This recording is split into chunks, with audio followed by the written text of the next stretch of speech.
We are with Representative Mike Sells with the 38th District. How are you doing?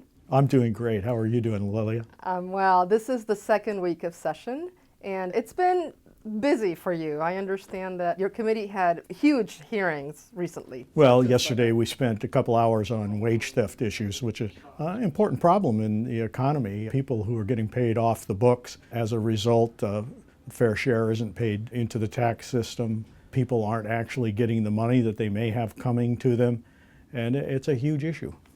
So you also had a telephone town hall this week. How did that go? Well, we had a great town hall, a number of people calling in with lots of questions on a variety of issues.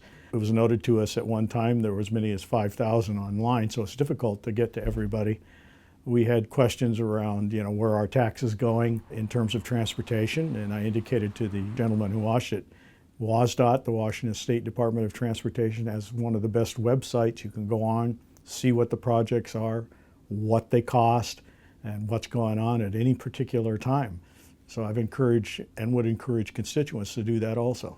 Since this is a very short session, what are your priorities? What are you trying to do this 8 weeks? Well, we have a supplemental budget that we need to pass, and we have a little more revenue in the revenue report coming in. So the question is, how do you make sure that you put that into the balanced budget, and what do you pick up on? There's going to be concerns around a cost of living adjustment for teachers that haven't had one in 6 years. There are going to be concerns around funding of projects in transportation, and that's why a revenue package has been talked about back and forth on both sides of the Senate and the House. And there's questions whether or not we can get that out and what the costs would be. The nature of the projects are pretty well lined out, however.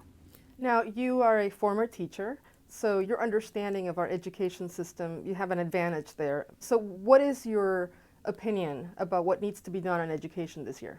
It's going to be difficult because we're under the mandates of a McCleary decision to make sure that we fully fund education by 2017. That's a $3 to $4 billion hit on top of almost $1 billion last year that we need to do, and it's going to take some revenue. And I think the governor stepped up and said, yes, I understand that, and we're going to have to do that. However, what we're seeing from the majority coalition Republican-controlled Senate is a sense of denial around that. They'd rather not do anything. Anything else you want to let folks know back home?